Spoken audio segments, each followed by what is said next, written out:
Duel Review is brought to you by SpiderWolf.com. On today's Duel Review, it's Falling Down. I'm RJ. And I'm Nick. Let's get to it.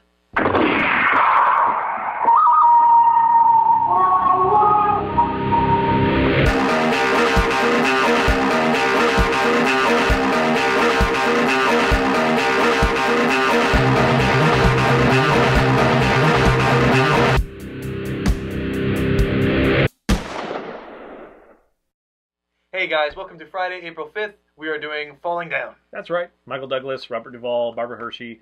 1993, Joel Schumacher film. Joel Schumacher, of course, did the greatest Batman movie ever, Batman and Robin. This movie is actually good, though. Yes. It's a great movie. Joel Schumacher, he's not that bad, but that was crap. Falling Down follows Bill Foster, right. Who's also known as D/Fence because of his... He's credited as his Defense. license plate. He has a personalized license plate. Michael Douglas's character, as he kind of really has a bad day, and he kind of loses it progressively worse. His state of mind equals bigger and badder things that he's done. It all starts with a traffic jam. We've kind of all been there before. I actually identify with him right away as far as that goes. Obviously, I have better choices. I've made better choices in my life than he ends up having. You uncover this story, but I do identify with that loss of, it's like it's really hot, there's a fly bugging him, there's people next to him, he can't move in his car, he's waiting for construction, that they're just sitting around doing nothing kind of thing, and it goes out of control and escalates, and all of a sudden he just breaks and he's like, I'm going home, and he walks out of his car, and everyone's, hey, where are you going? And the home he's referring to is not his actual home at the moment. It's the home of his wife, ex-wife. He's now estranged and even has a restraining order against him. But he has a little daughter, and it's his daughter's birthday, and so this all came at this moment, and he just breaks. And then the first thing he does is go to a convenience store where he's just trying to get change so he can call his ex-wife, and the convenience store clerk he doesn't allow him to do that. You have to buy something, so he buys something and trying to get change for $1, and the thing that he wants to buy is a little bit too much. He won't have enough change, and it just spirals out of control. The Korean guy, that doesn't speak good English, and he kind of takes offense to that. Bill's character, right? And by good English, it's more like grammar as opposed to slurring speech or whatever. Yeah, but also he just, the prices are kind of high, and I feel the same way. Like when I go into some convenience stores, it's like, this is very inconvenient. It's like, why would you, $3 for a pack of donuts? It's like, come on, kind of thing. So I totally identify with that, but then it immediately becomes like, whoa, because the clerk pulls out a bat, and then Michael Douglas kind of freaks out and is like, what are you doing? I'm not trying to rob you, blah, blah, you're trying to rob me, and blah, blah. So he takes the bat with him, and it progresses. And I don't want to give away a lot of the story, but it's one of those things where every time his mental state becomes poorer, he gets a bigger weapon. And it's just this thing that's just out of control clusterfuck that's just fun to watch. Yes. It is fun in the story, and you do still kind of feel with him all the way to the end. Yeah. In fact, that last line, and I'm not really spoiling anything, but it is a very pivotal line. The very last line that he says is, I'm the bad guy? Questioning it, like, how did I become the bad guy? And that made the entire movie, I think. Actually, Bill's occupation is he used to work for defense and, do missiles and all that stuff. Right. And so he feels like, he's entitled a little bit, and perhaps he is, but he's made some bad choices, obviously, with his wife is afraid of him kind of thing. We also follow Robert Duvall's character, who is this kind of, old cop, and he's questioning whether to retire or not, basically based on what his wife is feeling. Right. So he doesn't really want to, but he's going to for her because he loves her. And so we see him in his last day, and this is kind of, it all overlaps, and he's the only one that really sees, the writing on the wall and kind of knows what's going on, and that we should be looking for the same guy for all these incidents kind of thing. Right. So you follow him, and you do definitely also root for him, and so you're kind of worried when that conflict is going to happen at the very end, like what's going to happen, who's the one that's going to pay the price, and all this stuff. So I think that was a lot of fun. You get this very nervous sense when you're around him. You're not sure what he's going to do. Again, you do root for him, though. I'm talking about Douglas's character. Right. When he's like a bunch of gangbangers kind of thing, it's like you're kind of rooting for him. But then you're thinking like, wow, that's really crazy that he did that. Yeah. Like, that shouldn't happen. But he's so entitled, and he has that disconnect where he has no fear anymore because he's just over it. But he keeps running into these bad guys, and one of them he runs into that really identifies with him and wants to be buddy-buddy with him, and Douglas takes huge offense to that. It's like, what? Well, it's a misinterpretation. Yes, for sure. It's not really identifying. It's believing him to be something that he's not. But I really like that guy's act, like his portrayal. I had fun with it, even though it was like and like, spoiler, Nazis. It has to do with like neo-Nazi kind of thing. Right. And because Douglas's character Bill is causing so much, chaos. Yeah, chaos. The Nazis like, oh, well, I'm with you. Kept saying that. I'm with you. I want to give you this. I want to give you that. And it's like, what? You're a Nazi piece of shit. I'm not with you. So Douglas has this morality to him. But yes, and then you find out, kind of what his wife is afraid of. But then there's a question of, whatever. But you can definitely see that he's obviously lost control before. Maybe this is the worst, but she saw the writing on the wall. And I've said that twice now. But just the cover of this says a lot. Yes. He's got a suitcase. He's got a shotgun. And part of the reason... Oh, no, it's a shotgun. You're right. I thought it was the bat. This never actually happens in the movie, so that's probably why. The setting is where he had the bat. But we've been playing a lot of Zombicide lately, and the character Doug, clearly to us, is very heavily influenced, by this character. Right, Michael Douglas. His character's name is Doug. Because at one point he does have Uzis and all that stuff. So anyway, so it is one of this spiraling out of control, just a train wreck to watch. But it has enough character development moments and enough moments where you feel for the guy or feel for Robert Duvall's character that I think it's really worth watching, and I think it's one that a lot of people haven't watched. So I go say, find it.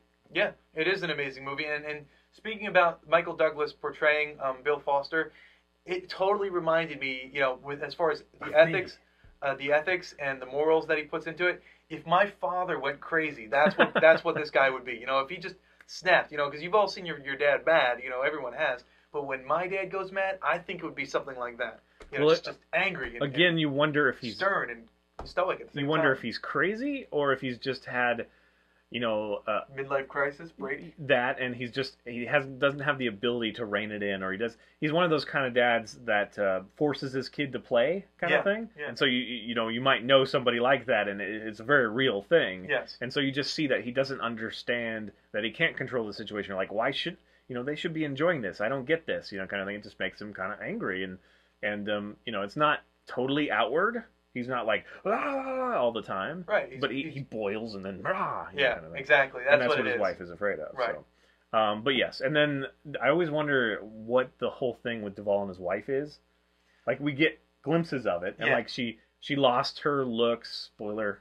She lost her looks because they have a kid, and then they lost the kid. So now she's like, just doesn't have anything to live for or something, and she's battling this whole thing. She's hanging on to him because he's her emotional crutch in that, she feels inadequate, she feels like she has nothing to offer, but she's very overbearing and horrible until he says, shut up, make me dinner, and then she's like, oh, okay, Right, love you. Well, what I was going to say is she's kind of like relying on him, like, if she ever forces him to, she's constantly on him because she wants to be his world, because if she's not his world, then she has nothing, essentially, is what's happening. And it's also refreshing that there is a relationship between Duvall, and I know there's an age difference, but Duvall and a female officer, and it's not sexual. Yeah. It's more of a daughter thing or like a friend thing. Yeah. I'm so glad that they did.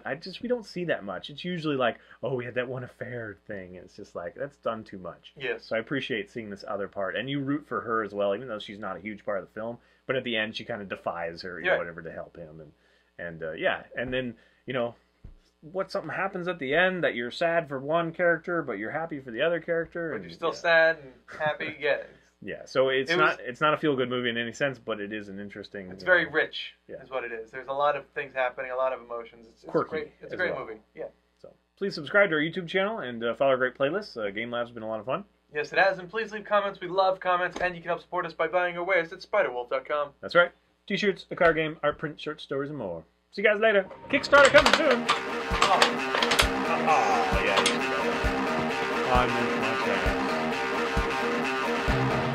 Next week on Duel Review, we start off with Domino, the comic. I hate it when a page is loading and you push a link, but it hasn't loaded all the way. So when it does load, it jumps down and then you press something else. Pressed a different link. Yeah. I hate that. What's this guy's name? I like him, but I always forget. Duvall. Robert Duvall. I call him Robbie, by the way. Oh, Batman and Robin. That out of the ones that suck. I did Batman Forever too. Oh. Batman and Robin is horrible. horrible. I was gonna say, out of the two bad ones, I think Batman and Robin was the better of the two. I disagree. That was the worst Batman movie ever made in the entire history of the world. It is a horrible, horrible movie. Clooney and what's his bucket? Horrible. Horrible movie. Was Batman and Robin the one with Riddler? No, that's Batman Forever. Oh, then I got confused. I thought Batman and Robin. Batman and Robin was Mr. Freeze, Arnold Schwarzenegger. Okay. And I forget his name now. Batwoman. Batgirl. Alicia Silverstone. Yeah. And Chris O'Donnell. Chris O'Donnell, yeah. Freaking horrible. Hey guys, welcome to Friday the February of April. Hey guys, welcome to April the 5th. That is the 4th. No, it's the 5th. Did I say 4th? It's the 5th. Hey guys, welcome to April the 5th of... Why do you have such a problem with that? Mine's at least somewhat understandable. I can't say the Friday of April, the 5th of April. I keep wanting to say April the 5th of February for some reason. Say today is the 5th of April, but you don't have to say Friday, because they know it's Friday. They know it's Friday. It's today. Friday movie. Yes, it is. Now I have to struggle with April 5th again. Hey everybody, today is April 5th. It is a Friday, and we're talking about Falling Down. That's right. It's a 1993 film done by Jill. Just had to prove it. Yes, you can do it, and I can't. So, you're the better man. No, all the other shit is what I get tripped up on. You just can't say that. Friday the 5th of April. Yeah. Yes, I have... It's the alliteration that I have to follow through with. I was joking with the April. You know it's April. It's April. Yeah, to clarify, I don't really... This is if my father went too far. This isn't my father. It's if he went too far. What he's saying is that it's realistic. It's realistic. In a sense. Yes. You can see this happening to some people. Yes. If my father was under enough stress, this might have happened. I think I'm probably two together for a bit, but I definitely... That's at least the first part. But I would have that nagging, conscience in my head. Like, you can't leave that car there, you idiot. Yeah. Like, I'd have to move it, and then I'd freak out and punch someone. Well, I've definitely done something... I've done things similar to that, where it's just like, you have something saying, no, don't do that, and you're like, why not? It's not going to hurt anyone. I don't think I've ever done that, honestly. Yeah, it's just unconventional. It's defying social norms. I listened to the little, Jiminy Cricket in my head. Yeah. Well, sometimes, you have to get away. But I do get to that point where I'm just like, don't talk to me right now. Not a good idea. He's been like that with me around. Yeah, for sure. I just shut up and go away. I'm Irish. What can I say? Insert joke here.